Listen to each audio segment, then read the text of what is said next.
እኔ በቃ ብሎ ትግል ነበር የሚመስለኝ ዝም ብሎ ልፍያ ምናምን እኔ ልፍያ አልወድም ለኔ ኩራት መልካለው ይሄ የኩራት ነው ብዬ አስባለሁ እንደው እኔ መምጣቷን እንኳን በጣም ደስተኛ ነኝ ምናልባት ነገ ከነጎዲያ ያለም አቀፍ መድረክ ላይ እናያታለን የሚል ተስፋ አለኝ በጣም ዩኒክ የሆነ መልክ ነው ያላት ቅድሚያ ፈቃድ ከመጠየቅ ዳሜጁን ከሰራው በኋላ ካሳ መክፈል ወይ ደግሞ ይቅርታ መጠየቅ በቃ በጣም የተለመደው ትሬንድ ይሄ ነው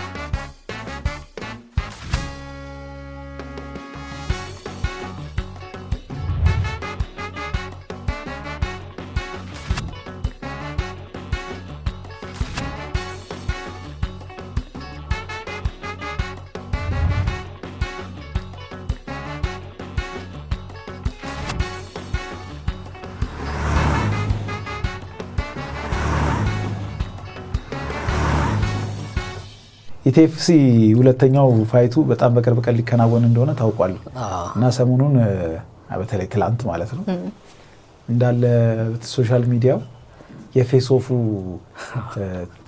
ትርፋቶችና ትርፍራፊዎች እሱን ሲያሻምድ ነው ያለው እንዴት አይነት ከባድ ቃል ነው ታመጣጣለህ ፌስ ኦፍ ነው መሰለኝ ፌስ ኦፍ ነው በጣም የምትከታተሉት ጉዳይ ነበረ አሚን ራሱ ኤምኤምኤ ፋይት ነው የቅርብ ጊዜ ጉዳይ ነው በጣም የሰሞኑ ሁሉም ያራገበው ጉዳይ ነውና አለ እንትና ከዛ ዞር ማለት አትችልም አይደለ የመጀመሪያውም ደግሞ በጣም እንትን ስለነበረ የብዙዎቻችንን ቀልብ ያዘ ስለነበረ የመጀመሪያው ዙር የሰራው ስራ ለሁለተኛው ጥሩ ፕሮሞሽን በጣም የተጋነነ ነበር አይደል እይታውና ትኩረቱ አይ ቲንክ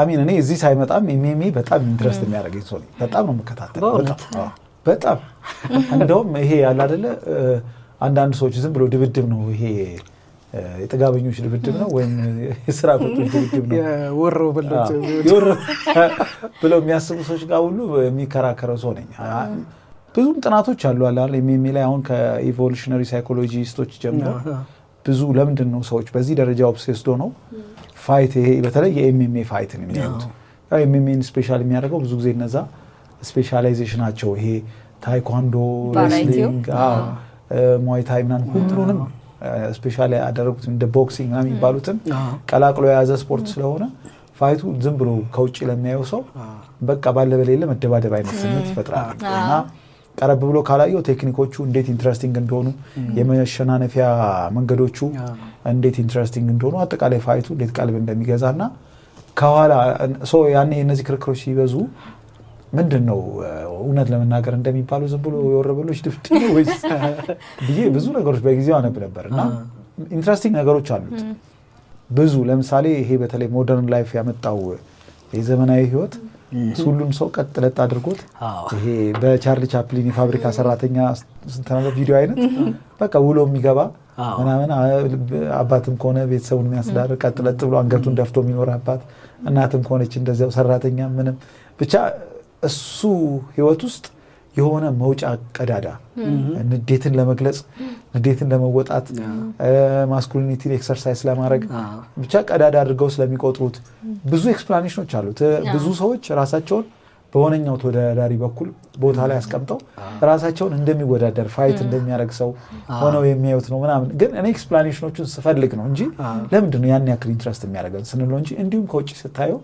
ዝም ብሎ ከላይ ዝም ብሎ ድብድብ ነው እንደሚባለው እንዳልሆነ ግልጽ ነው ሶ ኢትዮጵያም ሳይመጣ በጣም ኢንትረስት የሚያደርገኝ እንደውም እኛ ሀገር ሊመጣ ይችል ይሆን ብዬ የምጠብቀው አይነት ስፖርት ነበር እኛ ሀገር የዛሬ ዓመት ገደማ ነው አይ ቲንክ በይፋ በዚህ ደረጃ ይመጣ እንደውም የኤምኤምኤማ እንደውም የቅርብ ጊዜ ነው በፊት እኮ ለቦክስ ራሱ የኛ ሰው ብዙ እንትን ቀርብ አልነበረም እኮ አይደል የጥጋበኞች ድብድብ ምናምን ምስል ምለ የስፖርቱን ሳይንስ ቴክኒኮቹን ምናምን ነገር ሰው ብዙ አንደርስታንድ አያደርጉም ነበር ማለት ሁለት ጎረምሶች እንዳልከው የጠገቡ ሰዎች ምናምን ዝም ብለው የሚጣሉበት ምናምን ነበር የሚመስለው በፊት ሶ ከዛ በኋላ ነው ቦክስ ሌላ ነገር ነው በተለይ ማይክ ታይሰን ኢንፍሉዌንስ ቀላል አልነበረም በእኛ ሀገር ሆነ ጄኔሬሽን ላይ አይደል በቃ ሰው ሁሉ ሳኮ መደብደብ ጀምሮ ነበር ቤት ሁሉም እየሰቀለ ሁለት ግንብ ካለ በጎማ ይደረጋል አሸዋ ይገባል በቃ በጣም ኤክሰርሳይዝ ይደረግ ነበር ሶ የሱ ሳይንስ እና ዝም ብሎ ለፍያ ዝም ብሎ ትግል ዝም ብሎ ድብድብ ሳይሆን ከዛ በዘለለ የሆነ ነገር አለው ብሎ ሰው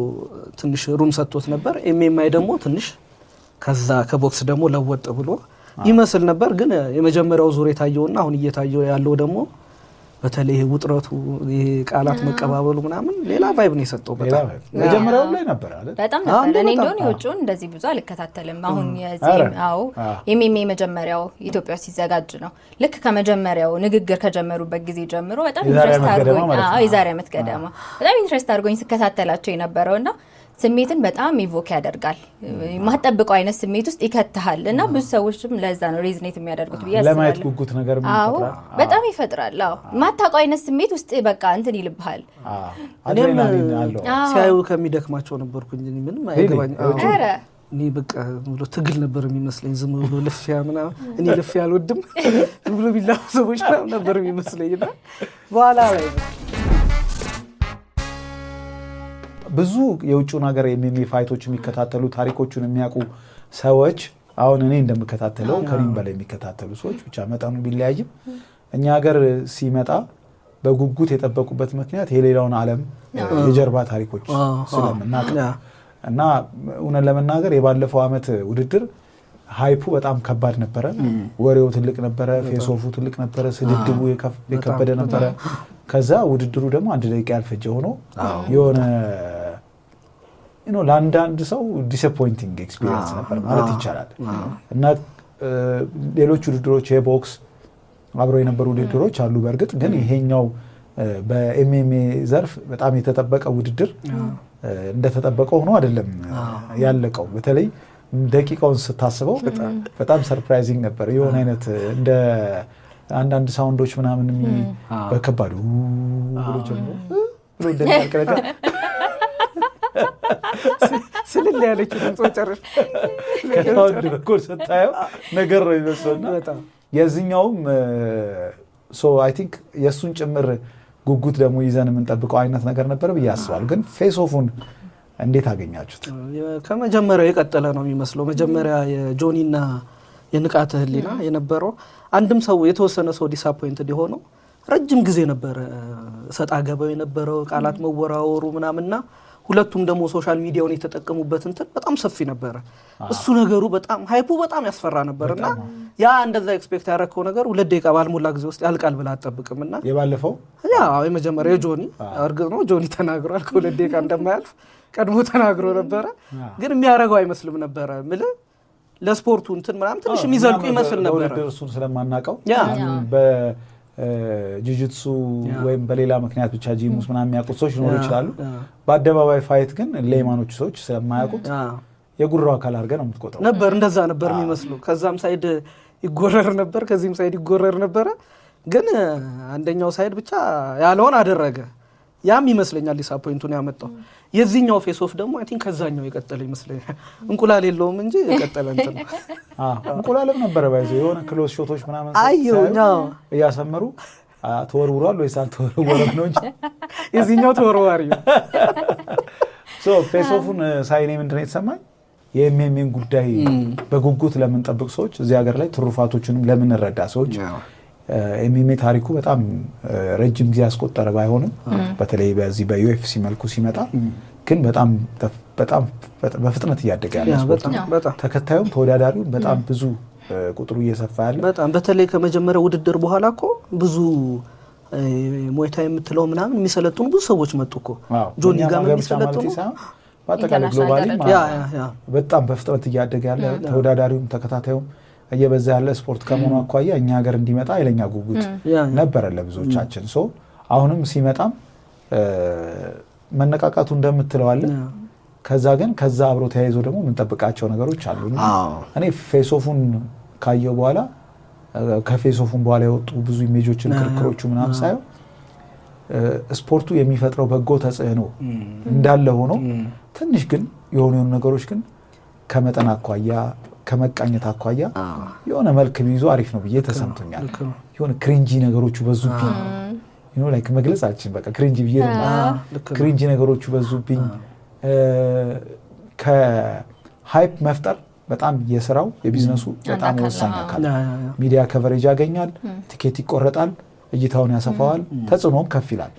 ስለዚህ የግድ ሃይፕ መፈጠር አለበት። ፌስ ኦፉም የዛ አካል ነው ከቦክሲንግ ጀምሮ ያነበረውና አት ዘ ሴም ታይም ግን ለስፖርቱ የሚኖረው ክብርም ጥንቃቄ የሚያስፈልገው አይነት ነው ብዬ አስባለሁና ስፖርቱን ኖርማሎቹ ሰዎች እንዴት እንድናየው እንደሚፈልጉ ሊያስቡበት ይገባል ብዬ አስባለሁ።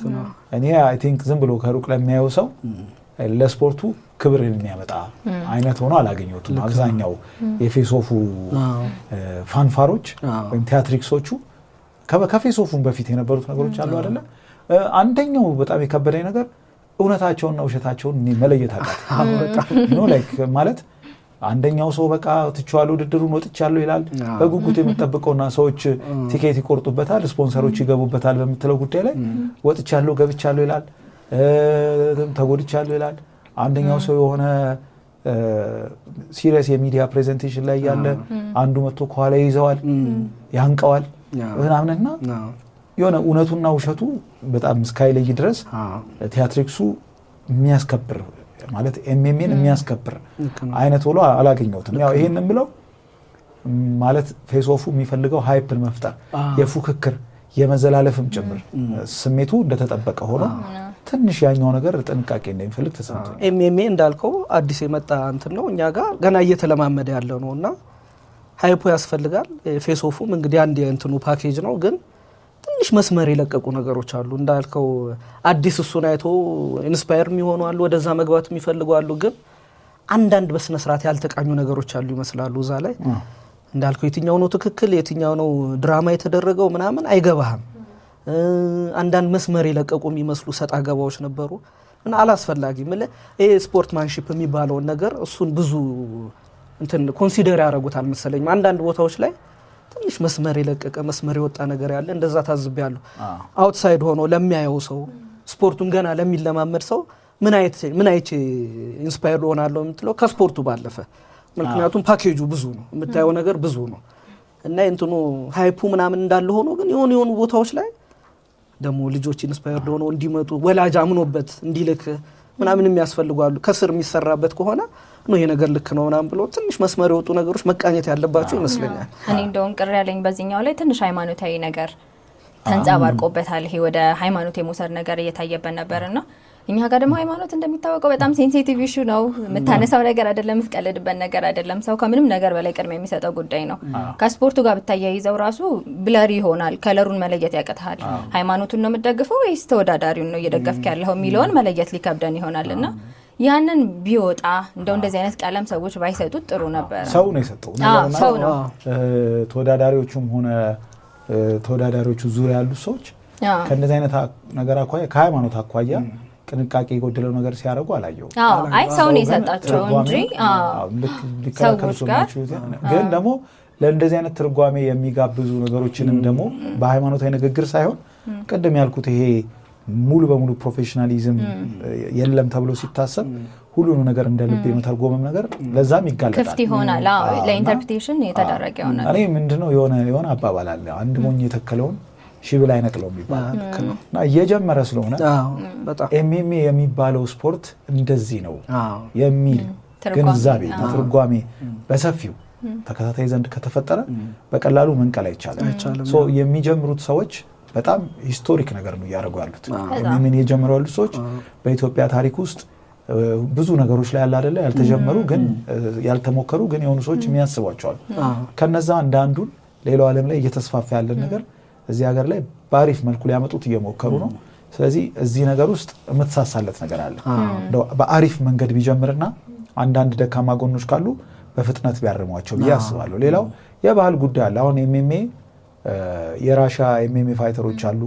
ራሻ የራሻ የቀድሞ የሶቪየት ህብረት ውስጥ ያሉ ሀገራት ጭምር ማለት ነው። ሙሉ አሁን ያለችው ራሻ ብቻ ሳይሆን የምስራቅ አውሮፓ የአውስትራሊያ ፋይተሮች አሉ፣ የብራዚል የፈረንሳይ ባህሉ ብዙ አውሮፓ አሜሪካ ራሻ በጣም እየተስፋፋ ያለ ባህል ነውና ስፖርቱ የሀገሩ ባህል ነው የሚያንጸባርቀው። እኛ ብዙ ጊዜ የምናየው እንደ የሚዲያው ፍሰቱ የአሜሪካውን ገጽታ ነው። አሜሪካው ስፖርት እንደሚታወቀው ሁሉ ነገራቸው ስድድብ ራሱ ኃጢያትም ወንጀልም ያልሆነበት ሀገር ነው። እንደፈለክ ሄት ስፒች ራሱ በህግ ፕሮቴክሽን የሚያገኝበት ሀገር ነው። ሶ ባህላቸውም ያበረታተዋል፣ ሚዲያውም ያበረታተዋል።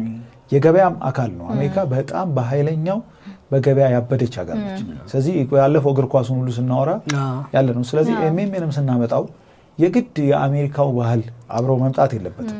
የአሜሪካው ደስ የሚሉ ነገሮች ይወሰዱ ይችላሉ፣ ግን ኤምኤምኤ ሌሎች ገጽታዎችም አሉት። የአውሮፓ ኤምኤምኤ፣ የራሽያ ኤምኤምኤ ካስታወሳችሁ ማግሪጎር እና ካቢብ ፋይት ላይ ያደረጉ ሲሉ ማግሪጎር አባቱን ሰድቦበት ነበር እና ካቢብ ደግሞ በጣም ከባህላዊ አካባቢ ነው የመጡት። ጭራሽ ደግሞ አባታቸው ለፋይተርነታቸው ሁሉ ትልቅ አስተዋጽኦ ያበረከተ ሃይማኖታዊ ባክግራውንዳቸውን ስናየው እንደ አሜሪካ ዝም ብሎ እናት አባት የሚሰዳደቡበት ባህል አይደለም። ኦልሞስት ካልቸራል ኮንፍሊክት ነበር የነበረው። ስለዚህ እኛስ ምን ያክል ነው ባህላችን እየተንጸባረቀ ያለው? ይሄ የወገኛ አይነት አለ አይደለ? ደግሞ እንዳይመስል ፈልጋለሁ። ይሄ እኛ ባህላችን እንዲሆነ አይነት ሳይሆን ትንሽ እኛንም መምሰል አለበት ብዬ አስባለሁ።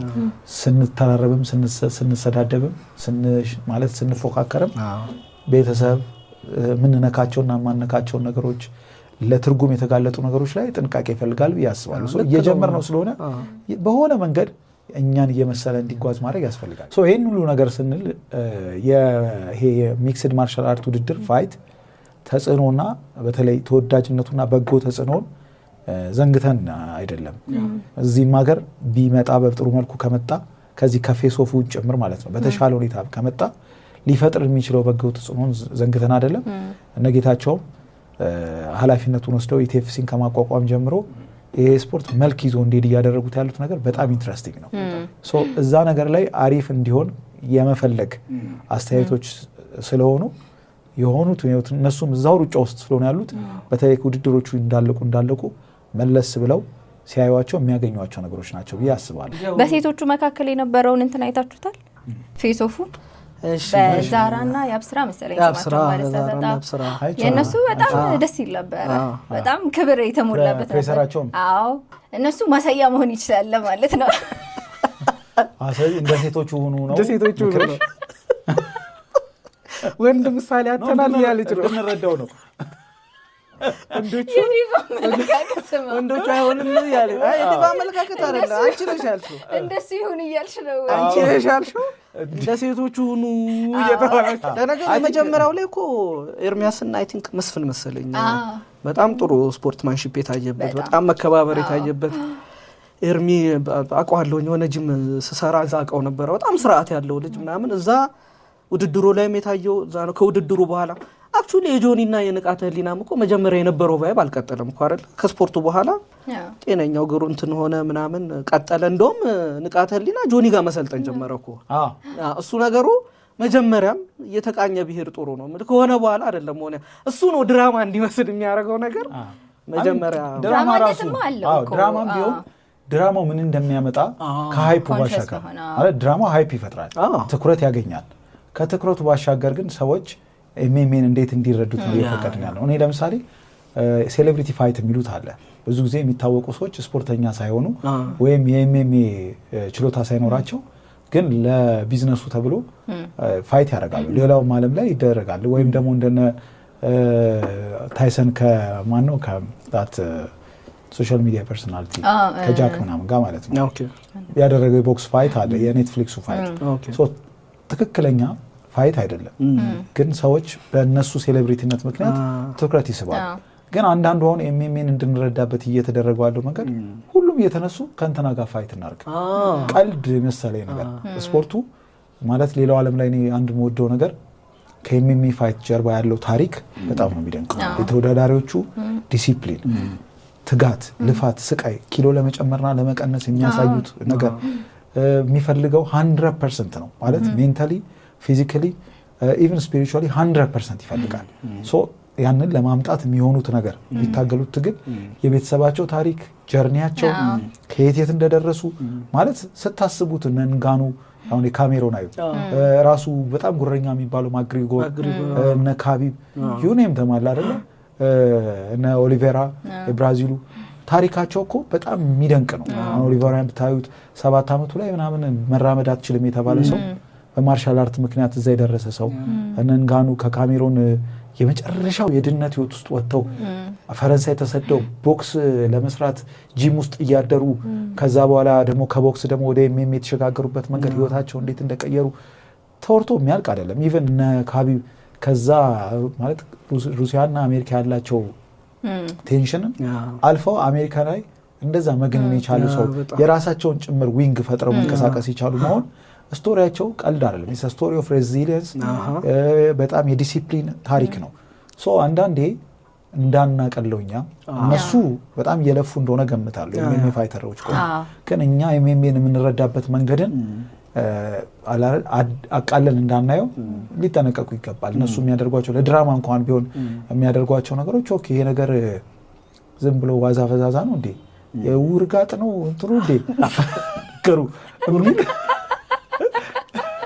ስሜት እንዳይፈጥረበት ሊጠነቀቁ ይፈልጋል። ስቶሪያቸው በጣም ኢንትረስቲንግ እንደሚሆን ገምታለሁ። የቀልድ ታሪክ አይደለም። ለዚህ ፋይት እየተዘጋጁ ያሉ ዝግጅት ቀልድ እንደማይሆን ገምታለሁ። ሶ ያ ክብደት እንድንሰጡ የነሱን ልፋት ሌሎች ሰዎች ደግሞ የሚፈልገውን ልፋትም እንዲረዱት ትንሽ ጠንቀቅ ብሎ አሪፍ ነው ብዬ አስባለሁ። በተለይ ይሄ ለድራማን ብሎ የሚያደርጉት ንግግርና አንደበታቸው ሰው እንግዲህ ድርጊቱና አንደበቱ ነው የምታየው። በድርጊትም በአንደበትም የሆነ አይነት ምሳሌ ለመሆን የሚያስቸግር ስፖርቱ የሚፈልገው የፉክክር ስሜት እንዳለው ከዛ ግን አለፍ የሚል ከሆነ እኔ አታክብሩን ስፖርታችንን ብዙ የሚከበር አይደለም የሚል ስሜት ሳያስቡት እንዳይሰጥ ሰጋላቸዋለሁ ብዬ አስባለሁ። አለም እንዳለችው ከሴቶቹም መማር ካለበት ሴቶች ተወዳዳሪዎችም እየተማማርን እውነት ነው ይሰመርበት። እውነታው አሚን አይቻለሁ በጣም የሁለቱ ኢቭን ያው ብዙ ጊዜ በወንድምና ሴት ንጽጽር ውስጥ ጠብ ሴቶች ጋር አይበዛም ይታወቃል። ግን ኢቭን ፌስ ኦፋቸው በጣም ሪስፔክትፉል ነበር። አሚን እንደዛ እንዲሆን አልጠብቅም። የሆነ ትንሽ ይፈልጋል። አሁን ሴል ማድረግ አለበት ባሻምፖይ መስመሩ እነሱ ያውቁታል የነሱ ስፖርት ስለሆነ። ግን የሆነች መስመር ግን ቢያገኙለት አሪፍ ነው እንዳልከው ያውቁታል መስመሩን ብዙ የኖሩበትም ነው እንዳልከው ቀላል ኢንቨስትመንትም አይደለም። አሁን የሴዶ ይሄን 3 ወር እየተዘጋጀ ያለው አዘጋጃጀት ያስደነግጣል ማለት ታይላንድ ሄደ መዘጋጀት ደግሞ ሰውነቱ ላይም እያየነው ነው ለውጡ ምን ያንደ ተዘጋጀበት። የጆኒ ደግሞ ማል ላይ እንደዛ ቀደም ያልከው ነገር እኮ እንትኑ አልተለየም አይደለም ኤግዛክትሊ የጆኒም ደግሞ ቀላል አይደለም እንዳልከው ህይወቱን በሙሉ የኖረበት ነው። በጣም የሚያስደነግጥ ፕሮፌሽናል ነው። የሱ ደግሞ ይገርማል ኮንሺየስሊ እያንዳንዷን እርምጃውን ኮንሺየስሊ የሚያደርግ ሰው ነው። ንግግሩንም ምኑንም በጣም ፕሮፌሽናል ነው። የሱ ይገርማል። ቀላል ኢንቨስትመንት አይደለም እየተጀመረ ያለ ነገር ነው።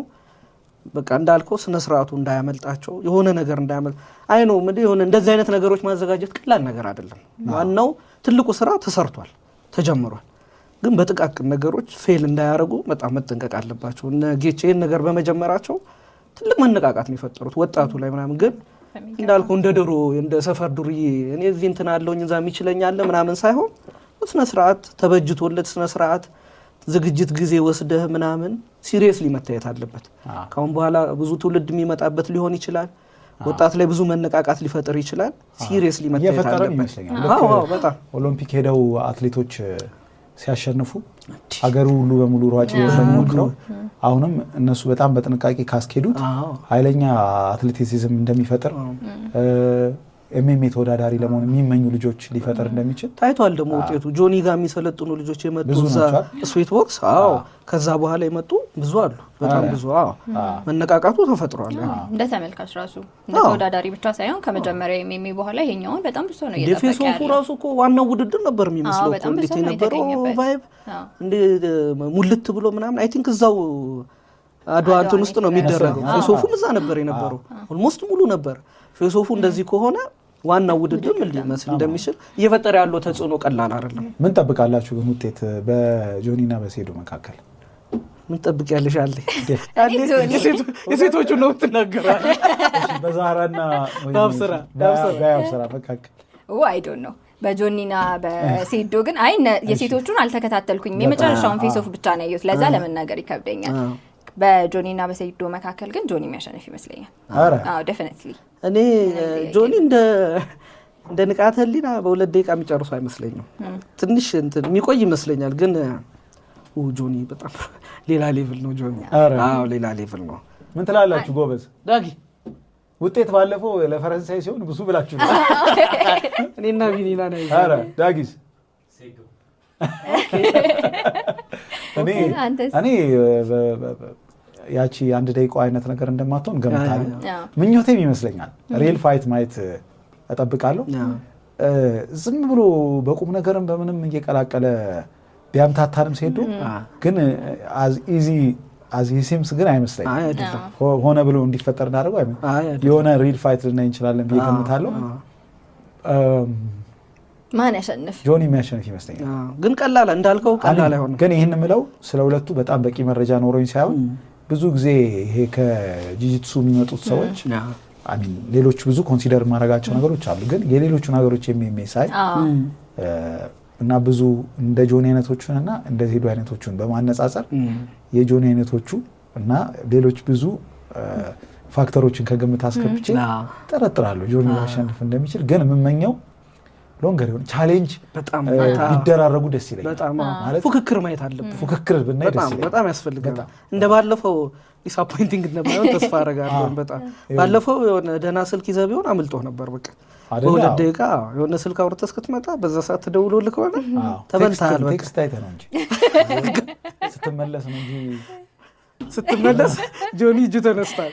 እንደዛ እንደማይሆን ተስፋ አደርጋለሁ። ባይሆን ጥሩ ነው። ግን እንዳልከው ቀላል እንትን አናይም። የሴዶም ዝግጅት ቀላል አይደለም ብለህ የመጣበትም መንገድ አሁን ይህንን የመጨረሻውን ደግሞ ፋይናል ላፕ እንበለው 3-4 ወር የሚያደርገው ዝግጅቱን ቀላል የሚሆን አይመስለኝም። ምን የውድድሩንም ክብደት እሱም የሚያጣው አይመስለኝም። ብዙ ጊዜ አሁን ብዙ ሰው ጆኒ ነው እየገመቱ ያሉት። የሆነ ለዚህ ነገር ለዚህ ስፖርት ሙሉ ትኩረት ሰጥቶ ለረጅም ጊዜ መቆየቱን የሚያስታውቁ ብዙ ነገሮች አሉ። ራሱ እሱ ባክግራውንዱ ጂጂትሱ በጣም ለኤምኤምኤ ኃይለኛ ግባቶች ከሚባሉት ነው። ማለት ከቦክሲንግም ከማርሻል አርት የሚመጡት ብዙ ቢኖሩ ብዙ አድቫንቴጅ እንዳሉት ጆኒ እንገምታለን እና አውቶማቲካሊ ሴዶን አንደርዶግ ያደርገዋል እና የአንደርዶጎች ስቶሪ ደግሞ በጣም ይስባል። ለእኔ ግምቱ ወደ ጆኒ ማድላቱ አውቶማቲካሊ ሴዶን አንደርዶግ ስለሚያደርገው እኔ ደግሞ ብዙ ጊዜ የአንደርዶጎች እንትና ነው ላይክ የኢትዮጵያ ያልጋኘው ነው። ግን እኮ እንደዛ ነበረ ለንቃተ ህሊናን ሲደግፉ የነበሩ ሰዎች ያኔም በዚህ ምክንያት ነበረ። እሱ አንደርዶግ በጣም ነው እንትኑ እኮ እሱ በሱ በኩል የጮኸው ጩኸት ብዙ ነበረ። ላይክ የተጋነነ አይነት ነበረ የጮኸው። ግን እንዳልሽው ሙሉ በሙሉ ለጆኒ ነበረ። እሱ የዚህን ውድድር ሪንግ ውስጥ ራሱ ገብቶ ካለማወቅ አኳያ ምናምን ነው የተገመተው። ሰውም ደግሞ ብዙ እውነት ለመናገር ከዛ በፊትም አይቷቸው አያውቅም ነበር አብዛኛው ሰው። አሁን ይሄኛው ላይ ብዙ ሰው ጆኒን አሁን እዚህኛው ላይ ብዙ ሰው አብዛኛው ሰው ጆኒን እንዲጠብቅ ያደረገው ያው ከንቃተ ህሊና ጋር የነበረው የቅርብ ጊዜ ትዝታችን ነው። how is ፕሮፌሽናል እንደሆነ እንዴት እንደሆነ አይተነዋል።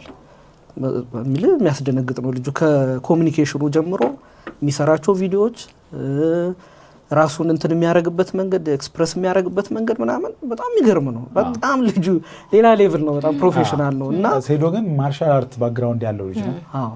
ረጅም ዓመት የሰራ ታይም ላይ ተወት እስኪያደርገው ድረስ ተወት ኢን ሴንስ ፕሮፌሽናሊ ያንን ከመስራት ይልቅ ሌሎችም የሶሻል ሚዲያ እና ሌሎች የግል ነገሮች ውስጥ እስኪጠመድ ድረስ የማርሻል አርት ባክግራውንድ ያለው ሰው this makes it very interesting። በጣም እውነት ሌላውም ዓለም ላይ ብዙ ጊዜ የማርሻል አርት ባክግራውንድ ያላቸውና የጂጂትሱ ታይኳንዶ ባክግራውንድ ያላቸውና ካራቴ ወዘተ ነው ቦክሲንግ ባክግራውንድ ካላቸው እንደዚህ የሚገመቱ የሚጠበቁ ውድድሮች ናቸው። በጉጉት የሚጠበቁ ናቸው። ሶ አሁን for the first time ፕሮፌሽናሊ ማርሻል አርትን የሰራ ሰው ፕሮፌሽናሊ ጂጂትሱን ከሰራ ሰው ጋር የሚደረግ አይነት ውድድር ስለሆነ ቬሪ ኢንትረስቲንግ ያደርገዋል ብዬ አስባለሁ። ጥሩ ፕሮፌሽናል ፉክክር ምን ይመስለኛል። በጉጉት እንጠብቃለን።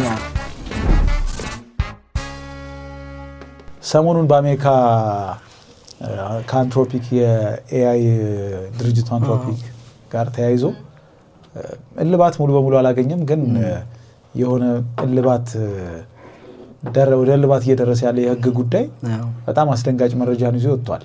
ለኢትዮጵያ መጽሐፍትና መዛግብት ጥንታዊ መጽሐፍትና መዛግብት ጭምር አደጋ የሚፈጥር ነገር እንዳለ ከኤአይ ጋር ተያይዞ እንድናውቅ አድርጎናል እና ካያችሁት የአንትሮፒኩ ኬዝ በአንትሮፒክ ብቻ ሳይሆን ሌሎችም ኤአይ ከመጣ ጀምሮ በርካታ የቅጂ እና የአእምሯዊ መብት ጥሰቶችን እየፈጸሙ ነው ተብሎ ይከሰሳሉ። ምንም አይነት ያው እንደሚታወቀው ኤአይ ኃይለኛ ዴታ የተራበ ወፍጮ እንደሆነ ይታወቃልና መረጃ ከዓለም ላይ ይፈልጋል። በዛ ፍላጎቶች ውስጥ የራሱን ነገር መፍጠር ሳይሆን እያስጠኑት ሞዴሉን አጥንተውት ስለሆነ የሚማረው ወይም መረጃ የሚያጠራቅመው ከመጽሐፍትም ሆነ ከሌሎች ቦታዎች የተገኘውን ሁሉ መረጃ ሲሰበስብ ነው የቆየውና የመጽሐፍቱ ጉዳይ ግን በተለይ የፍርድ ቤት ጉዳይ አንትሮፒክ በርካታ መጽሐፍትን የቅጂ መብት ጥሷል ተብሎ ተከሶ መጨረሻ ላይም ፍርድ ቤቱ የሰጠው ብያኔ አብሮ ሌላ መረጃን ይዞ መጥቷል። ቀድሞውንም በውስጡን ይወራ የነበረው የመጽሐፍቶችን አደጋ ያጋለጠ ነገር ነው። የፍርድ ሂደቱ ራሱ በአጠቃላይ የሚገርም ነበር። አንትሮፒክ በርካታ ደራሲያንና የመጽሐፍት መብት ባለቤቶች የኛን መጽሐፍቶችና ድርሰቶች ተጠቅመው ነው ያደራጀው ራሱን ብለው ከሰውት በክሱ ሂደት ውስጥ ያደረጋቸው ነገሮች ተጋልጠው ነበር። በአንደኛው ነገር መጽሐፍቶቹን እስካን እያደረጉ እያወደሙ ገነጣጥለው እስካን እያደረጉ መጨረሻ ላይም እያወደሙ ወደ ቋታቸው ውስጥ ወይም የኤአይ ቋት ውስጥ ሲከቱ እንደነበረ አረጋግጠዋል ከሳሾቹ። ከዛ በኋላ ግን መጽሐፍቶቹ የሚወድሙበት መንገድ ለኛ ራሱ ያለውን ስጋት ነው ያጋለጠው። ፍርዱን በሚገርም ሁኔታ አንትሮፒክ የተከሰሰበት ነገር ላይ መጽሐፍቶቹን ማውደሙ ከፍርዱን አቅልሎለታል። በጣም ለምንድን ነው እነሱ ያሉት አንድ ነገር ቀይረው ኮን የተጠቀምከው ህጋዊ ከለላ ታገኛለህ ወይም ተከሳሽነቱን ይቀንሳል። ስለዚህ እነሱ ካያቻቸው ይሄ የመጽሐፍት ቋቶች እኛ ጋር ይሄ የተሰረቁ መጽሐፍት የሚገኙባቸው ዌብሳይቶች መጽሐፎቹን ስካን አድርገው ወይም ደግሞ ሶፍት ኮፒያቸውን ነው የሚያስቀምጡት። አንትሮፒክ ወይም የክላውድ ባለቤት የሆነ አንትሮፒክ ግን ያደረገው ስካን አድርጎ መጽሐፍቶቹን ወደ ቋቱ ወደ ኤአይ ካስገባ በኋላ መጽሐፍቶቹን ዲስቶር አድርጓቸዋል። ስለዚህ በፍርድ ቤት ይሄ ደግሞ መጽሐፍቱን ቀጥታ ኮፒ አድርጎ ሳይሆን የተጠቀመው ትራንስፎርም አድርጎታል፣ ለውጦ ሌላ መልክ ሰጥቶት ነው የተጠቀመው የሚል በፍርድ ቤት እድል አግኝቶ ፍርዱን አቅልሎለታል። አብሮ ግን የኛ መጽሐፍ ላይ የፈጠረው አደጋም ተጋልጧል። አንዴ በጣም ከባድ አንቲ ኤአይ የሚባል ነገር በጣም ከባድ እኮ አይ ነው። በጣም ከባድ ጣጣ ነው እየዘበተ ጣጣውም አያልቅም። ዜናውም አያልቅም እንዳልከው ጣጣውም አያልቅም። እና ደግሞ በቀላሉ የሚቋጭ አይነት አይደለም፣ ረጅም ጊዜ የሚሄድ አይነት ነው። ምክንያቱም ሁሉ ጊዜ ራሱን በማዳበር ራሱን በማሻሻል ውስጥ ስላለ በቀላሉ የሚቆም ነገርም አይደለም። ያው እንዳልከው አሁን ኤአይ ፐርፌክት አይደለም እንደምናውቀው። ያው የሚነሱበት ጉዳዮች አሉ እንዳልከው እዛ ክስም ድረስ ያደረሰው መረጃዎቹ እንዴት እንደሚገኙ አይታወቅ። አሁን መጽሐፎቹን ወስዶ ስካን አድርጎ ዲስትሮይ የማድረጉ ብቻ ነገር እኮ አይደለም። መጽሐፎቹን ያገኘበት መንገድ ራሱ ትልቅ ጣጣ ያመጣ። እንደውም እስከ 1.5 ቢሊዮን ዶላር እኮ በስምምነት እንትን አለ እኮ አይደል ለ500,000 መጽሐፎች $3,000 ታስቦ እንደዛ እንዲደረግ ማለት ነው የሚያገኝበት መንገድ። አሁን ምን አለ መሰለህ ኤአይ ሲባል አሁን የሚነሱበት በተለይ ሁለት ዋና ችግሮች አሉበት። የመጀመሪያው የተአማኒነት ችግር አለበት። በተለይ መረጃ የማዛባትና የፋብሪኬሽን እንትኖች አሉት አይደል። በጣም እንዳልከው አይጠረቃም። ሁሉ ጊዜ ራሱን አፕዴት በማድረግ ሂደት ውስጥ ስላለ ኢንፎርሜሽንን በለው ቴክስቶችን በለው ሁሉ ነገር ላይ ነው የሚጫነውና የማሳከር ነገር ይታይበታል። ምን ይመስለኛል አንዳንዴ አላቅም የሚል ልጅ አለ አይደል ዝም ብሎ ያገኘውን ሁሉ እየሰጠ የሚያሳስት አይነት አንዳንዴ እንደሱ አይነት ካራክተር አለው ኤአይ። የማያውቀውን ነገር አላቅም አይልም። በደም ፊድ ያልተደረገውን ነገር ገምቶ ወይ ደግሞ አወናብዶ ምናምን ነገር የሆኑ ነገሮች ይሰጧል። ለዛ ነው ብዙ ጊዜ ከኤአይ ስታገኝ 2-3 ክሮስ ቼክ ማድረግ ያለበት። የሱ የተአማኒነትና የፋብሪኬሽን ችግር በጣም ይታይበታል። መረጃዎችን የማዛባት ነገር በደንብ ያገኘው ነገር ክሊር ነገር ስላላገኘ ክሊር ነገር ያለ ማግኘቱ ጉዳይም ነው እዛ ጣጣ ውስጥ ሁሉ የከተተው። ራሱን በማዳበር ሂደት ውስጥ በማይሆን መንገድ ሁሉ ይሄዳል። መጽሐፎችን ለማግኘት በተለይ በጀታቸው ያነሳቸውን ላይብረሪዎች በህገ ወጥ መንገድ ዳውንሎድ ያደረጋቸውን ሁሉ ነው የሚጠቀማቸው። ሶስቱ አይነት ነገሩ ይታይበታል። ሌላው በጣም ትልቁ የሚታይበት ችግር የኮፒራይት ጉዳይ ነው። የባለቤትነትና የፍቃድ ጉዳይ እዚህ የፍርድ ቤት ጣጣ ውስጥ ላይ የከተተው እሱ ጉዳይ ነው። የኛም ጣጣ ጋር የደረሰው እሱ ነው። በተለይ ነገር እኛን ነው የሚጎዳን። የመዛግብት በተለይ ብራናዎቹና እዚህ ብቻ ያሉት አይደለም ውጭ ያሉትን ኤአይ ለምን ፐርፐዝ እየተጠቀመባቸው እንደሆነ እንዴት እየተጠቀመባቸው እንደሆነ እንዴት ኢንተርፕሬት እያደረጋቸው እንደሆነ እና ራሱን ለማሰልጠን ሲወስድ ደግሞ በምን አይነት አውድ እየተጠቀመባቸው እንደሆነ የምናውቀው ነገር የለም። ቀላል ነገር አይደለም። የታሪክ የማንነት መዛባቶች ሁሉ ከዚህ ጋር ተያይዞ የሚመጡ ነገሮች ናቸው። አይ ቲንክ ምንድነው በዚህ ጉዳይ ላይ ምንድነው አሁን አንትሮፒክ የተከሰሰበት ጉዳይ ምንድነው የኢትዮጵያ መዛግብትና መጽሐፍትንስ በምን መልኩ ነው አደጋ ውስጥ የሚከተው የሚለው በጣም ኢንትረስቲንግ ጉዳይ ነው። የኢትዮጵያን በተለየ ሁኔታ አደጋ ውስጥ የሚከትበት ነገር የለም። ግን ኢትዮጵያ በጣም በርካታ ጥንታዊ መጻሕፍትና መዛግብት ያሉባት ሀገር ከመሆኑ አኳያ እንዲሁም ደግሞ ከቋንቋ አኳያ ኢትዮጵያ ውስጥ ያሉ ቋንቋዎች ሌሎች በርካታ ሀገራት ላይ የሚገኙ ስላልሆኑ እዚህ ሀገር ላይ በተለየ ትኩረት መስራታቸው አይቀርም እና የአንትሮፒክን የፍርድ ቤት ኬዝ ለኢትዮጵያ ኢምፕሊኬሽኑን ያጋለጠው መጽሐፍቱን የሚፈልጓቸው በቀጥታ ኮፒ ሊያደርጓቸው አይደለም፣ ኤአይውን ለማስተማር ነው። ስለዚህ ኤአይ ማንኛውንም በዓለም ዙሪያ የሚገኝ እውቀት ሊያስተምሩት ይፈልጋሉ፣ ቋንቋን ጨምሮ እና የኢትዮጵያ መጽሐፍትን አደጋ ውስጥ ይከታል የሚያስብለው ጉዳይ ያለው መጽሐፍቱን ከተጠቀሙ በኋላ ከዚህ በፊት ለምሳሌ የነዚህ የኦንላይን መጽሐፍት ህጋዊ ያልሆኑ የኦንላይን መጽሐፍት አከፋፋዮች አሉ፣ ብዙ የምናውቃቸው እዚህ ሀገርም ሰው ይጠቀማቸዋል። እነዛ ሳይቶች መጽሐፍትን ስካን አድርገው ወይም ደግሞ በሶፍት ኮፒ ነው የሚያስቀምጧቸው፣ ራሳቸው ፒዲኤፎቹን በሶፍት ኮፒ ነው የሚያስቀምጧቸው። ሶ ለመጽሐፍቶቹ የመብት ጥሰት የገቢ ችግር ነው እንጂ የሚያመጡት የመጥፋት አደጋ አይደለም። አሁን ግን ኤአይ እያደረገ ያለው መጽሐፍቶቹን ወደ ቋቱ ካስገባ በኋላ መጽሐፍቶቹን ዲስትሮይ ያደርጋቸው ያወድማቸዋል። ለምን ይህን ያደርጋል የሚለው ነው በጣም ኢንትረስቲንግ። ማለት መጽሐፍቶቹ ለምን ያወድሟቸዋል?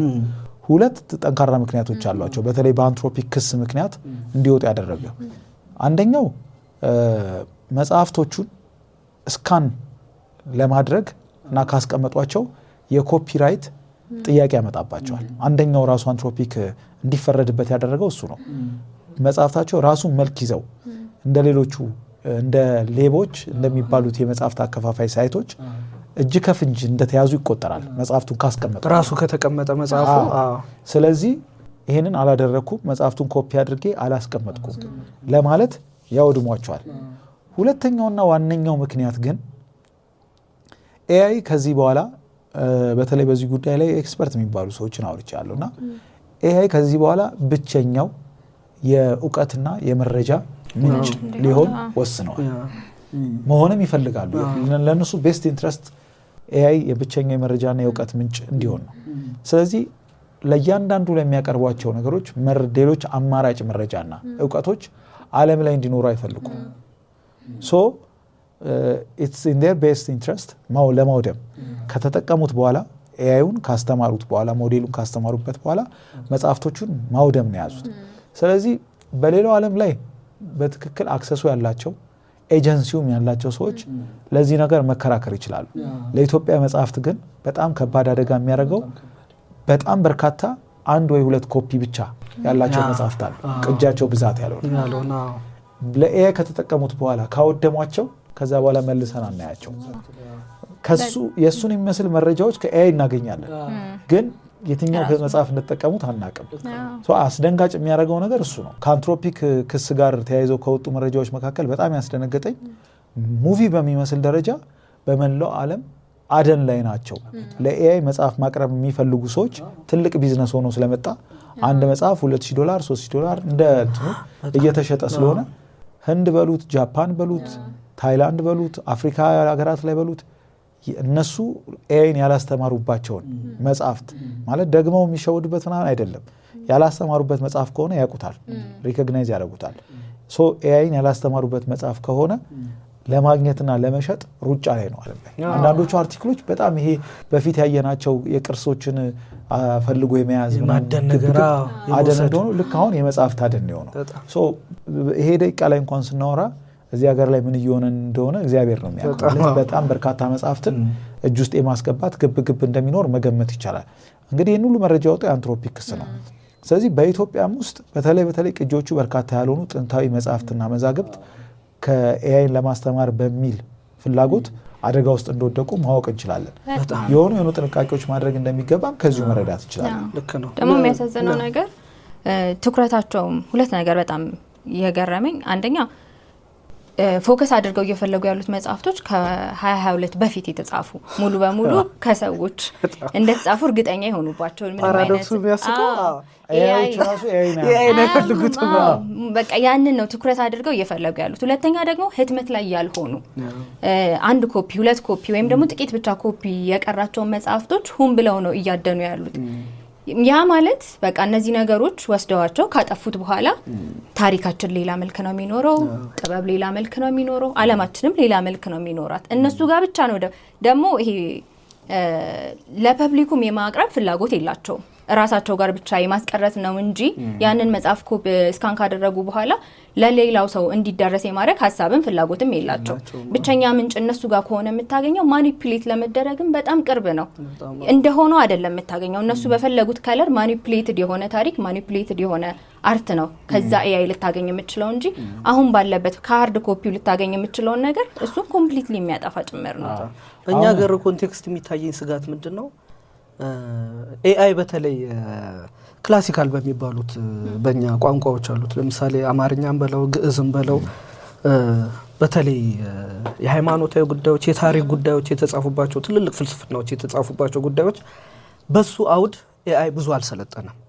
ስለዚህ እነዛን መዛግብት ተሰጠው እንዴት ኢንተርፕሬት እንደሚያደርገው ምንም ይሄን ማወቅ አንችልም ምክንያቱም የተሰጠው የቋንቋና የባህል ውስንነት አለ በእኛም በኩል ተገቢ የሆነ ዲጂታይዝ የማድረግ ችግር አለብን ራሳችን አሁን ቅርብ ጊዜ እንደውም የተወሰኑ ተቋሞች እንደዛ ማድረግ ጀምሯል አይ ቲንክ ወመዘክር ጀምሯል አይኤስም ጀምሯል የኢትዮጵያ ጥናትና ምርምር ተቋም 6 ኪሎ ያለው ዲጂታይዝ ማድረግ እነሱ ስላልተደረጉ በባለሙያዎቹ በሚያውቁት ሰዎች AI በእነሱ እንዲሰለጥን ተቆጣጥረ ስላልተሰጠው አሁን በተለይ አስጊው ነገር ምንድነው እኛ ሀገር ያሉትንስ ኦኬ ተደርስባቸዋል እኛ ሀገር የሌሉ ማኑስክሪፕቶች አሉ ብራናዎች አሉ ውጭ ሀገር ያሉ እሱን AI ወስዶ እንዴት ሊጠቀምበት እንደሚችል አናውቀው ትልቁ ክፋት ደግሞ እንዳልነው አሁን ሃርድ ኮፒዎችን አይፈልግም ሶ ያንን ወስዶ ለራሱ ማሰልጠኛ ከተጠቀመው በኋላ ያንን ዲስትሮይ ካረገው በጣም ትልቅ አደጋ ውስጥ ነው ያለው በተለይ በእኛ ሀገር አውድ ካየ ነው ብዙ አደጋ ነው የተጋረጠው ግን ዞሮ ለኔ መደረግ የሚችሉ ጥንቃቄዎች አሉ ብያስባለሁ ምንድናቸው መደረግ የሚችሉ ጥንቃቄዎች የሚሉትንም ለማጣራት ሞክሬያለሁ በዋነኝነት በጣም በሚደንቅ ሁኔታ አንድ የተረዳሁት ነገር በርካታ የድሮ መጽሐፍትንና መዛግብትን በኢትዮጵያ ውስጥ እየሰበሰቡ የቆዩ ሰዎች ብዙዎቹ የውጭ ዜጎች እንደሆኑ መረዳት ይያሉ ስለዚህ ይሄ በራሱ አደጋ አይደለም ግን እንደው ባጎቴ ልጅ ባክስቴ ልጅ ብለ እንዳትቆጣጣረው የሚያደርግ አደጋ አለው ሶ ከዚህ ጋር ተያይዞ ለAI መስዋዕት እንዳይሆኑ እነዚህ መጽሐፍት AI ከሰለጠነበት በኋላ የማውደም አካሄዱ ኦሬዲ አሁን በፍርድ ቤቱ ምክንያት የተጋለጠ ጉዳይ ስለሆነ ከዚህ በፊት ውስጡ ቢታወቅም ምን አይነት ጥንቃቄ ማድረግ እንችላለን የሚሉትን ጠይቄ ነበርና በጣም በርካታ ማንቆጣጣረው ጉዳት ሊደርስብን ቢችልም አትሊስት ዜጎች በተለይ የቆዩ ውድ እና ይሄ ሬር የሚባሉ መጽሐፍትና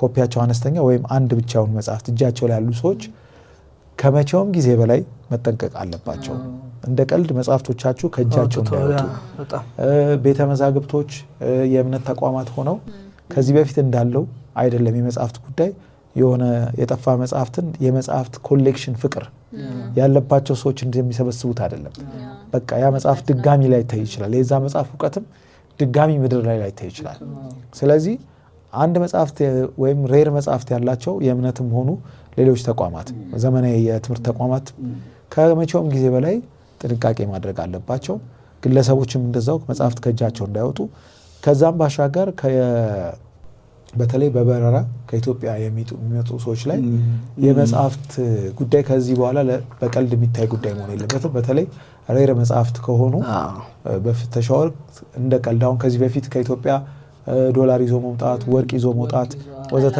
ይደረግ የነበረው ጥንቃቄ አለ እንደዛ እንዳይወጣ ሶ መጽሐፍትንም አሁን ያለውን ነገር መረጃውን ስንሰማ ከዚህ በፊቱ ከነበረው ለየት ባለ ሁኔታ መጽሐፍት ላይ ትኩረት ማድረግ እንደሚያስፈልግ በተለይ ጥንታዊ መጽሐፍት ላይ ማወቅ እንችላለን በጣም የገረመኝ ያው ያጣራውት ነገር ምን ችግር አለው መጽሐፍቱን እዚህ ሆነው ለAI እንዲተረጎም ማድረጋቸው ሶ አንድ ያናገርኩት ኤክስፐርት መጽሐፍቶቹ ፊዚካሊ መውጣት አለባቸው አለ ለመተርጎም የስካኒንግም ሆነ የሜተዱ ዝም ብሎ እዚህ ኮምፒውተር ላይ ወይም ኦንላይን የምታደርገው አይደለም ለዛም ነው የአንትሮፒክም ኬዝ በራሱ ተቋም ውስጥ ይሄንን ሊያደርግ የቻለው እንጂ መጀመሪያውንም ይሄ ሁሉ ጣጣ ውስጥ አይገባም ነበር ሶ አንደኛው ተስፋ ሰጪ ነገር ከዚሁ ዝም ብሎ የሚደረግ ነገር አይደለም እዚህ ያለው ስጋት እዚህም ሀገር AI እየሰሩ ያሉ ሰዎች አሉ እና የሎካል ኤአይዎችም ይሄው ነገር ሊያደርጉ እንደሚችሉ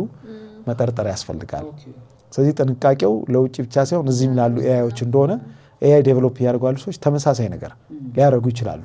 ኢትዮጵያ ውስጥ ያሉ የመንግስትም ሆነ የግል ተቋማት በቻሉት መጠን ጥንታዊ መጽሐፍትን ዲጂታይዝ ማድረጋቸው በጣም ጥሩ ነው እና ምክንያቱም አሁን ኢቨን እነዚህ ሌብጄን ምናምን የተባሉት በጣም በርካታ ይሄ ፓይሬት የሆኑ መጽሐፍትን የመጽሐፍት ምንድነው የሚባሉት ሽፍቶች ናቸው ማለት ነው።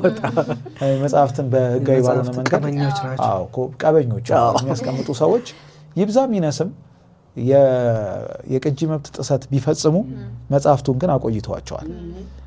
በተለይ አሁን ዛሬ መጽሐፍት አውጥተው ለገበያ ያበቁ ሰዎች ሽያጭን ጎድተውታል ብለው ሊያማሩ ይችላሉ።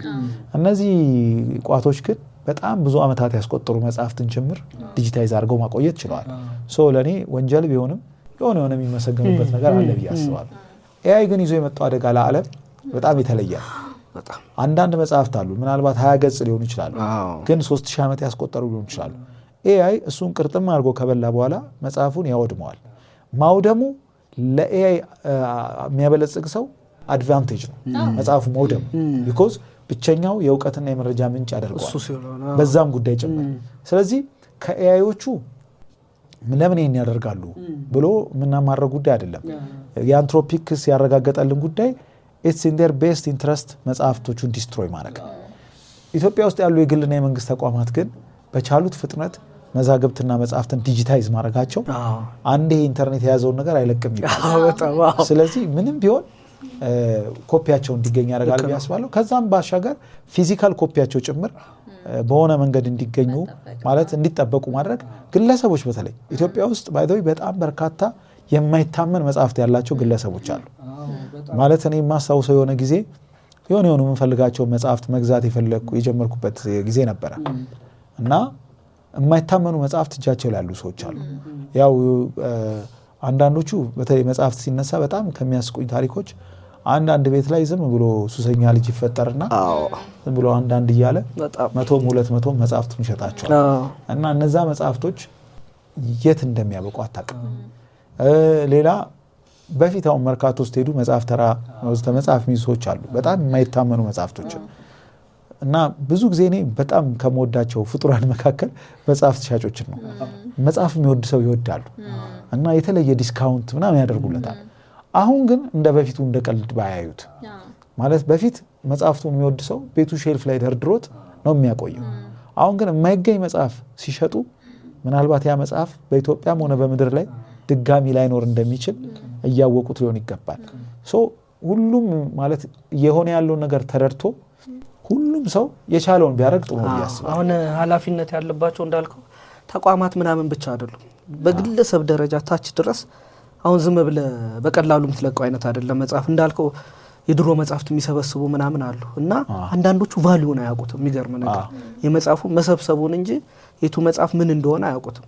እሱን የሚያውቁት ቀበኞች ግን በቃ ያውቁታል። ምን ድረስ የሚያውቁት ያውቁታል እና ወስደው ደግሞ ምን ሊያደርጉ እንዳልከው በቃ አሁን የሀገር ጉዳይ የሀገር ማንነት የሀገር ደህንነት በቃ እሱ ውስጥ ነው ያለውና እንዳልከው አሁን የተቋም ምናምን ጉዳይ ሳይሆን ኢንዲቪጁዋሊ ሁሉም የሚመለከተው ጉዳይ ነው።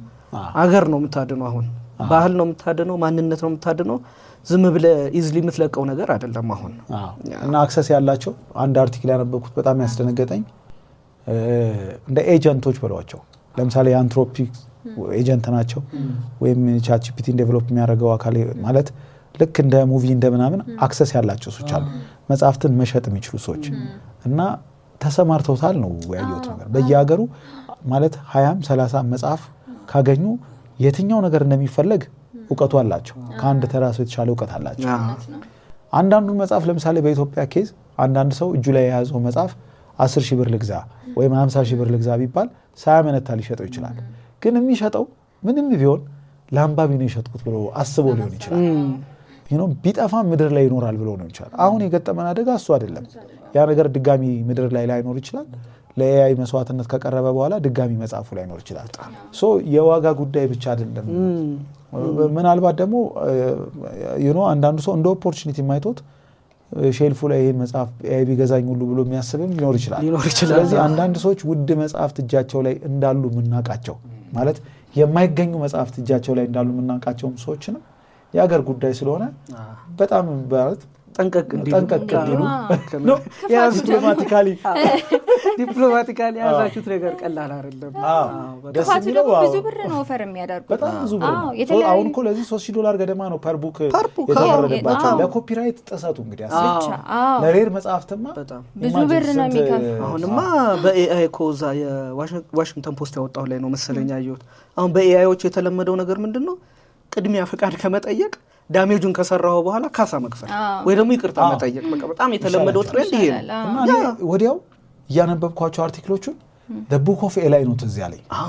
እሱ ሙቪ ታስታውሳላችሁ? አንድ ኮፒ መጽሐፍ ቅዱስ ያለው ሰው ያቺን ድረስ እንደሚሄድ እሷ ለመጠበቅ የሆሊውድ ነገር በእውነት እየገረመኝ ማለት አንዳንድ ነገሮቹ ይሄ ነገር ከዚህ በፊት ነው ወይስ ከዚህ በኋላ ነው የተነገረው ማለት ታይምን ግራ እስኪገባ ድረስ ሀረን አሁን ካስታውሳችሁ ሀር ሙቪያውን ኢንቲሜት የሆነ ግንኙነት ሁሉ ከኤአይ ጋር ጀምሮ አሁን መንገዳችን ወደዛ እንደማያደርሰን ምንም ጋራንቲ የለንም። አሁን ሰሞኑን የወጣውን ካያችሁት ቻይና ሮማንቲክ ኤአይ እነሱ በተለምዶ ሮማንቲክ ኤአይ ይሉታል ገደብ አወጣች ተብሎ ሰዎች ከመረጃና እውቀት ከኤአይ ጋር ከማግኘት ባሻገር ይሄ ፐርሰናል ልውውጥ የፍቅር የመሰለ የምክክር የመሰለ ጓደኝነት የመሰለ ነገሮችን ከኤአይ ጋር ማድረግን በተለይ ኤአይ ካምፓኒዎችን አገደች ቻይና። ሶ ሀርን ነው ያስታውሳችሁ በጣም ማለት ሰው በምን ደረጃ ድረስ እኮ እንደተነጠቀ እንደተወሰደ እኮ ደግሞ እያሳሳቀ ነው የሚወስድ። ዝም ብለህ ተሰጠዋለህ ምናምን እና ደግሞ የምትፈልገውን ስለሚሰጥ በጣም ሀርን አይተዋል። ሶ ልክ እንዴት ፕሪዲክት እንዳደረጉት ያኒ ምንድነው ያሰበው ነው በጣም ብሎ ቻት አይደለም። የሚገርም እኔ ያየሁት ጊዜ በጣም ዊርድ ሆኖብኝ ነበር። ብዙም ሴንስ አይሰጥም። ቆንጆ ሙቪ ነው ግን ብዙም ሴንስ አይሰጥም። ይሄ በጣም ፈጠራዊ ነገሩ እየበዛ ነበር በሰዓቱ ባየውበት ሰዓት። አሁን ላይ ግን በጣም በሚያሳዝን ሁኔታ ለእውነታ በጣም የቀረበ ነው። ባለፈው ሰርጻ ያለን እኮ ነው አርት ክሬዚ ፕሮፌሲ ያለውና በጣም እነዚህ ነገሮች ክሬዚ ፕሮፌሲ አይደለም ኮንሺየስ ፕሮፌሲ ነው። አይነግሩንም እኮ የሚለው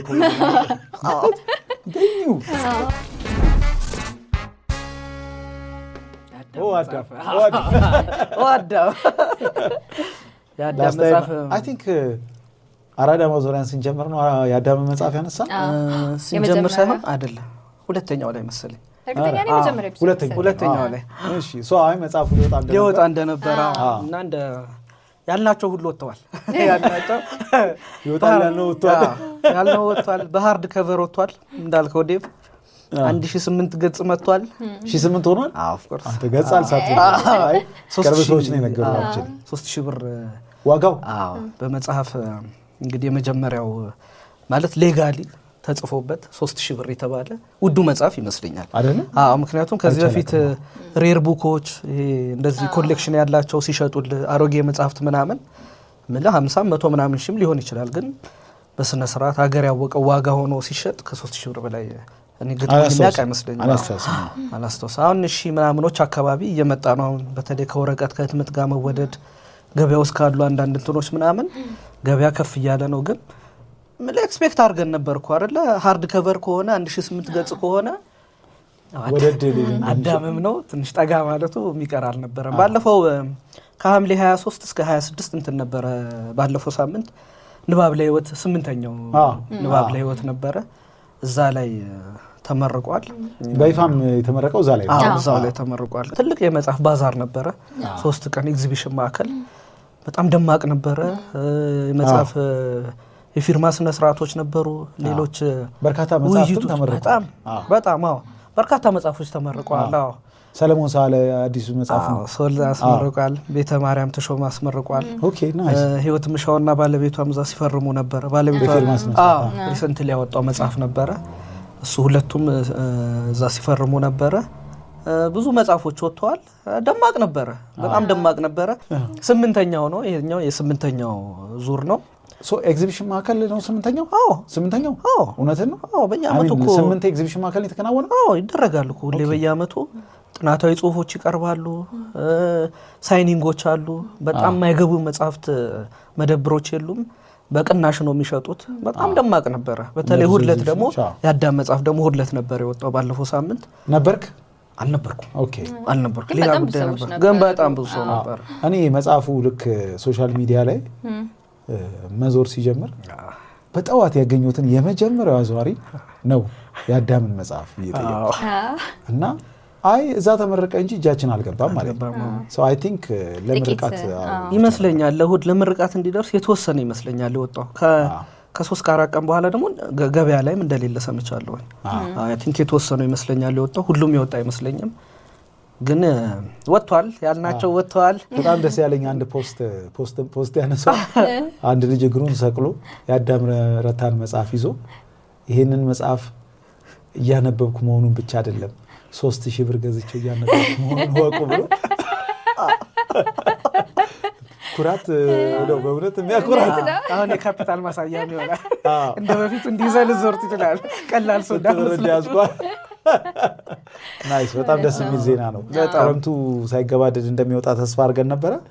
ካሰብነው ጊዜ ሳይርቅ ነው የወጣው። አዎ ደግሞ የክረምት እንትኖች አዳም በጳጉሜና በመስከረም መሀል ያለው ሲዝን በጣም ይወደዋል። ይሄ አዲስ አበባ ምናምን ነገሮች በጣም ይወዳል። ብዙ ሄዶባቸዋል እዚህ ላይ እንዳልነው ሁለት መስመር ኮት ባረጎ ቁጥር እንዴት እየከፋኝ እንደሆነ ገና ስላልጀመርኩት የሆነ አሁን ብዙ ጊዜ ሙቪ ላይ መጽሐፍት ላይ ስፖይለር አለርት የሚባለው የሆነ በጣም ወሳኝ ነገር ስትገልጽ ምንም አሁን ከአዳም መጽሐፍ አንድ ገጽ ቢሰጥሽ ምንም ስፖይለር 18 ገጽ እኔ ግን ሁለት መስመር ሲያረጉ ወዲዬ ባሰኝ ነው ማለት አይ ቲንክ ዛሬው እንደምንም ወጥቼ ማግኘት አለብኝ በማታም ቢሆን ይፈልጋል። የቀድሞ የኢትዮጵያ አየር መንገድ ስራ አስኪያጅ ተወልደ ገብረ ማርያም የኤር ኢንዲያ የህንድ የመንግስት ትልቁ አየር መንገድ ስራ አስኪያጅ ሆኖ መሾማቸው ነው። በጣም ደስ የሚል ዜና ነው። ከቀናት በፊት አይ ቲንክ ከሳምንት በፊት የፓኪስታን አየር መንገድን በስራ አስኪያጅነት ተቀላቀሉ የሚባል መረጃ ወጥቶ ነበር። ከዛ የሱ ዜና ነገር ሳይገባደድ እና ቀላል የማይባሉ መረጃ ምንጮች ነበሩ የፓኪስታን አየር መንገድ እንደተቀላቀሉ። ምን እንደሆነ ነገሩ ሊገባኝ አልቻለም። የገመትኩት ግን የሆነ ድርድር ፓኪስታን አየር መንገድ ጋር የነበራቸው ይመስለኛል ተወልደ ገብረ ማርያም።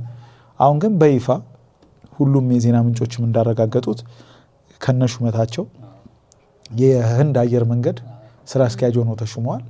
በጣም ደስ ያለኝ ነገር ብዙ ጊዜ ከስፖርት አኳያ እና ከሌሎች ነገሮችም አኳያ ስማችን ሲነሳ ቀላል የማይባል ኩራት ይሰማናል። ነገር ግን በእንደዚህ በሙያ በኤክስፐርቲዝ ብዙ ኢትዮጵያውያን በኤዥያም ሆነ አውሮፓ አሜሪካ ተሾሙ ለአንድ ትልቅ ተቋም። በተለይ እንደዚህ ህንድ ማለት እንግዲህ ከቁጥሩን አስቡት 1.4 ቢሊዮን ዜጎች ያሉበት ሀገር ነው እና በቴክኖሎጂም ብንለው በትምህርትም ብንለው ከዓለም ማዕከላት አንዷ ነች። የዚህ ሀገር አየር መንገድ ስራ አስኪያጅ ሆኖ አንድ ኢትዮጵያዊ ሲሾም ለኔ ኩራት መልካለው። ይሄ የኩራት ነው ብዬ አስባለሁ። ለኢትዮጵያ አየር መንገድ በጣም የሚያኮራ ነገር ነው። ለኢትዮጵያን በጣም የሚያኮራ ነገር ነው። ለአፍሪካም በጣም የሚያኮራ ነገር ነው ብዬ አስባለሁ። ሌላ ደስ ያለኝ ነገር ግን የሚመስላችሁ ብዙ ጊዜ አሁን ተወልደ ገብረ ማርያም የሚታወቁት የኢትዮጵያ አየር መንገድን ሲመሩ ነው። ቀጥታም በመሪነት አይደለም የጀመሩት፣ ከታች ወጥተው ነው። ብዙ ጊዜ ይሄ የዲያስፖራ ኢትዮጵያውያን ትልቅ ቦታ ላይ ሲሾሙ እንሰማለን። ለምሳሌ አሜሪካ ተወልደው ያደጉ ኢትዮጵያውያን፣ አሜሪካ ዩኒቨርሲቲዎች ውስጥ የተማሩ ኢትዮጵያውያን የአሜሪካ ተቋማት ውስጥ፣ እንግሊዝም ፈረንሳይም እንደዛው። የተወልደ ገብረ ማርያም በጣም ደስ የሚለው ለብዙ ኢትዮጵያውያንም ተስፋ ይሰጣልን ብዬ የማስበው ኢንስፓየር ያደርጋል ብዬ የማስበው እዚሁ ኢትዮጵያ ውስጥ ነው ኬሪየራቸውን ቢልድ ያደርጉት። እዚሁ ኢትዮጵያ ውስጥ ነው ሙያቸውን የገነቡት እና እዚሁ ኢትዮጵያ ውስጥ ሙያቸውን ገንብተው ኢትዮጵያ ውስጥ ያለ ትልቅ ተቋምን መርተው ከዛ በኋላ ከዚሁ መሄዳቸው ያው መካከል ላይ በማማከር ደረጃ ሌሎች አየር መንገዶችን ቢያማክሩ በጣም ኢንስፓየር የሚያደርግ ነገር ነው ብዬ አስባለሁ። እና እንኳን ደስ አሎት እርሳቸውን ከማለት በላይ ኢትዮጵያ ነች እንኳን ደስ አለሽ እንዴ! በጣም የኢትዮጵያ የእውነት የኢትዮጵያ ምርት በቃ ማለት እንዳልከው ከስር የተነሱ ናቸው። ተቋሙን ከስር አንስተው ምን እንዳደረጉት በተለይ በጣም ከባዱ ጊዜ የነበረው ለአቪዬሽን የኮቪድ ጊዜ ነው። ግን በጣም በሚያስደነግጥ ሁኔታ ዓለም ላይ በኮቪድ ጊዜ ትርፋማ የነበረው ካልተሳሳትኩ የኢትዮጵያ አየር መንገድ ነበር የነበሩት። ይወስዷቸው የነበሩት አመራር ብቃቶቻቸው ምናምን በጣም ትልቅ ክሬዲት አሰጥቷቸው የነበረው እሱ ነገር ነው። የዛን የወሰዷቸው አመራሮች በጣም ኃይለኛ ነበሩና በጣም እና ደግሞ ተቋሙን ምን እንዳረጉት ብዙ ጊዜ የኢትዮጵያ ኩራት ሲነሳ የኢትዮጵያ አየር መንገድ ነው የሚመጣው። ከእሳቸው በፊት ከነበሩት ከግርማ ዋቄ ተቀብለው በጣም ከፍታውን የት ድረስ እንዳደረሱት እንዳልከው እንደዚህ አይነት ሰዎች በተለይ ደግሞ የኢትዮጵያ በቅለው እንደዚህ ትልቅ አደባባይ ላይ ሲታዩ የሚያስደነግጥ በጣም ደስ የሚል ኩራት ነው። ከዚህ በፊት የቴድሮስ አዳኖምም እንደዛ ነበረ። የትልቁ የዓለም የጤና ተቋም ፕሬዝዳንት መሆን በጣም ትልቅ ነገር ነው። ከዛ በኋላ እጅግ የኮራንበት የተወልደ ገብረ ማርያም በጣም እንደ ኢትዮጵያ በጣም የሚያስደስት የሚያኮራ ደስ የሚል ነገር ነው። ጋሽ ተወልደ ገብረ ማርያም ጋር ተያይዞ የኤር ኢንዲያን ነገር ስናይ ኢንዲጎ የተባለው ድርጅት የአየር መንገድ በህንድ በብዙ መለኪያዎች ተቀዳሚው አየር መንገድ እንደሆነ ይገልጻሉ ዘገባዎቹ። ሁለተኛው ትልቁ የአየር መንገድ ነው። ከዛ ባሻገር በጣም የሚገርመው ግን እኔ ከዚህ ነገር ጋር ተያይዞ ሊነሳ ይገባል ብዬ የማስበው የኢትዮጵያ አየር መንገድ ከዚህ በፊት የበረራ አስተናጋጆችን፣ የግራውንድ ቴክኒሻኖችን፣ አብራሪዎችን በተለያየ ዓለማት ከኢትዮጵያ አየር መንገድ ከሰሩ በኋላ በመቀጠራቸው ይታወቃል። ስለዚህ ሴንተር ኦፍ ኤክሰለንስ ነው ሊባል የሚችል እንደሆነ ማረጋገጫው ነው። ስራ አስኪያጅ መሄዱ አይገርምም ማለት የእሳቸውም ጀርኒ በጣም የሚገርመው ከዚህ በፊት በርካታ አብራሪዎችም ሌሎች ባለሙያዎችም ከኢትዮጵያ አየር መንገድ ትልልቅ ተቋማት ውስጥ ከኢትዮጵያ አየር መንገድ ወጥተው የሌሎች ሀገራት ተቋማት ውስጥ እንዲቀጠሩ ካደረጉ በኋላ ማለት ማስቀጠራቸው ምናልባት የሙያ ፍልሰት ሊያመጣ ይችላል፣ ግን የባለሙያዎቹን ብቁነት ግን ማረጋገጡ አይቀርም። ለእኔ በህንድ ሁለተኛው ትልቁ የተባለውን አየር መንገድ መምራት ማለት በጣም የሚያስገርም በጣም የሚያስደነግጥ ነው። ትልቅ አቺቭመንት ነው በጣም። በቅርቡ አይ ቲንክ ይሄ የኤር ኢንዲያ አይ ቲንክ ከቦይንግ መከስከስ ጋር ተያይዞ 260 ሰዎች ገደማ ሞተው ነበረ እና በሱ ምክንያት ደግሞ በጣም በርካታ ጣጣዎች እየመጡበት ያለ አየር መንገድ ነበረ። አንደኛውም የተፈለጉበት ምክንያት ብሎ ዘገባዎች የሚያቀርቡት ከእንደዚህ አይነት ቀውሶች ጋር ተያይዞ የገጠማቸውን ቻሌንጅ በእሳቸው አመራር ስር ልናልፈው እንችላለን የሚል ተስፋን መሰነቃቸው ነው። ሁሉም ነገር ያው በጣም በኩራት የምትሰማው ነው። በተወራ ቁጥር አንድ ኢትዮጵያዊ ባለሙያ ችግር ሊፈታ ሌላ ሀገር ላይ ሄደ መባል 1.4 ቢሊዮን ዜጎች ያሉበት ሀገር ላይ ሄዶ አመራር መሆን ብለህ ስታስበው ብቻ ቁጥር ስፍር የሌለው ነገር። ህንድ መሆኑ ደግሞ እውቀት ኤክስፖርት በማድረግ የምትታወቅ ሀገር የሚገርም ነው። በጣም የሚገርም ነው ብዬ አስባለሁ። አይ ቲንክ አንዳንድ ዜናዎች የዜናቸው ክብደት ለሀገር ያላቸው ዋጋ ትልቅ ሊሆን ይችላል።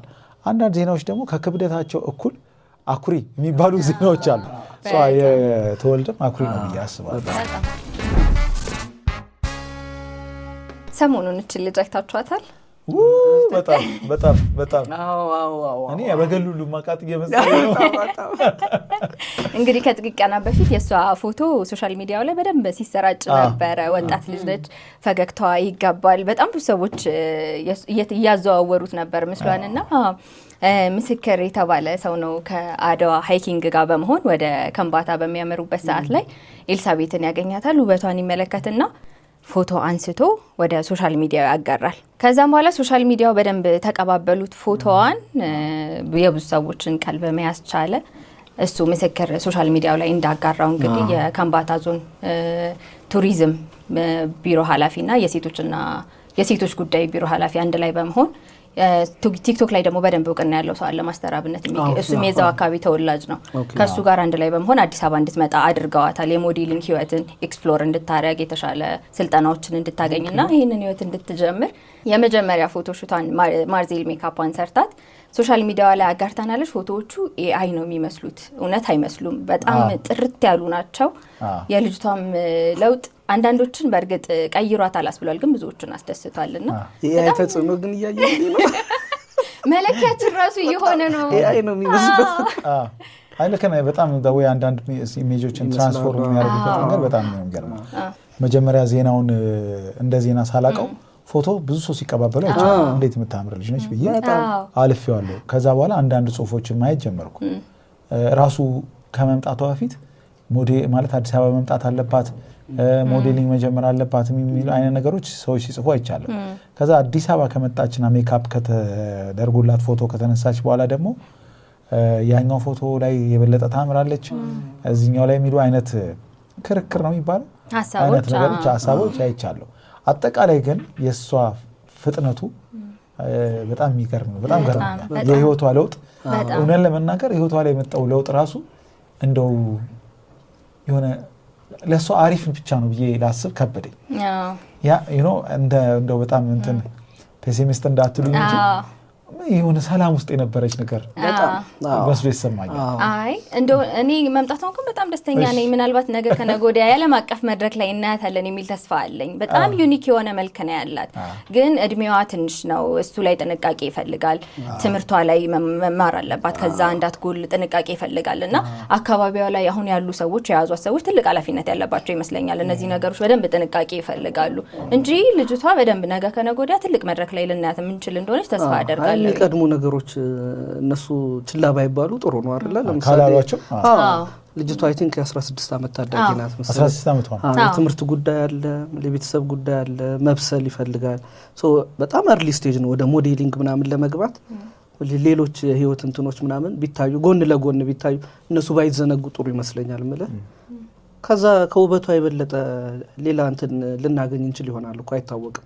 ይሄ እንዳለ ሆኖ ግን ይሄኛው ላይ ብቻ ፎከስ አድርጎ ሌላው ነገር ችላ እንዳይባል አይ ሆፕ ሚስ ያረጉታል ብዬ አላስብም። ግን ያው የህይወቷ ለውጥ ግን ብዙ እንዳስብ አድርጎኛል ማለት በደንብ የገባኝ ነገሩ። በአጠቃላይ ሁለተኛው ፎቶ ከመጣ በኋላ ልክ ያ ፎቶ ሲመጣ እንዳልሽው ምንድነው መጀመሪያ ያየው ነገር መስሎኝ በጣም ልክም ያለ ፎቶ ተነስታ እንደሆነ ደግሞ ሳይ ወዲያው አይምሮ ላይ መጣው ታድል አይነት አይደለም ማለት ያኛው የመጀመሪያው ፎቶ አላቅም። እኔ ከተማን የማይበት መንገድም ላይ ያላላር እኔ አይምሮዬ ሁሌ ከተማ ኬዎስ ከጠር ደግሞ የሆነ ሰላም ያለበት አይነት ነገርና ያኛው ሰላም ይመስላል።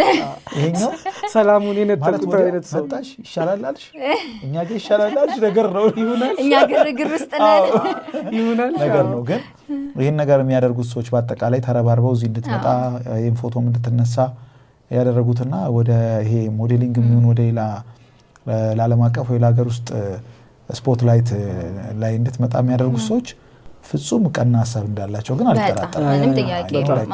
ትልቅ እድል ነው። ህይወትን ከማይበት የሆነ መንገድ አኳያ ነው እንጂ ነገሩ ጀርኒው በራሱ መጥፎ ነው ብዬ አይደለም። ትልቅ እድል እንደነበር አይቻለሁ። ትልቅ እድል ነው እንዳልከው። በጣም ንጹህ ውበት ነው የሚታየው እዛ መጀመሪያ ያነሷት እንትን ላይ በጣም ሰላም ይታያል፣ ንጹህ ነገር ይታያል፣ ፈገግታዋ ይጋባል፣ በጣም ናቹራል ነገር በጣም ይታያል። ከመጣው በኋላ ያለው ደግሞ ለውጡ በጣም የሚያስደነግጥ ነው። በጣም የሚያስደነግጥ ነው። ከሜካፕ በኋላ ምናምን የተነሳችው ፎቶ ይሄ የሚጠፋቸው አይመስለኝም። ትልቁ ፒክቸር እንትን እንዳይል አደራ፣ በጣም በጣም አደራ። ከዚህ ጋር ተያይዞ ግን የምስክር በደንብ መመስገን ያለበት ይመስለኛል። ይሄ አሁን ለሷ ህይወት መቀየር የመጀመሪያውን ስቴፕ የወሰደው እሱ ነው። የመጀመሪያውን ፎቶ ያነሳት የመጀመሪያውን ፎቶ ውበቷን የሚያየው እሱ ነው። ፎቶውንም አንስቶ ደግሞ ወደ ሶሻል ሚዲያ አምጥቶ ያጋራው እሱ ነውና ከብዙ ታዋቂዎች ከብዙ ተጽዕኖ ፈጣሪዎች ጀርባ እንደዚህ አይነት ሰዎች አሉ። ይሄ የመጀመሪያው መንገድህን የሚከፍቱልህ እና ለዚህች ልጅም እሱ ሆኖላታልና በዚህ ታሪክ ውስጥ እሱ መመስገን ያለበት ይመስለኛል አይደል? አሚና አንዳንድ ሰዎች የሆነ የድል በር የሚባሉ አይነት ሰዎች አሉ። በፎቶአቸው ሊሆን ይችላል፣ በንግግራቸው ሊሆን ይችላል።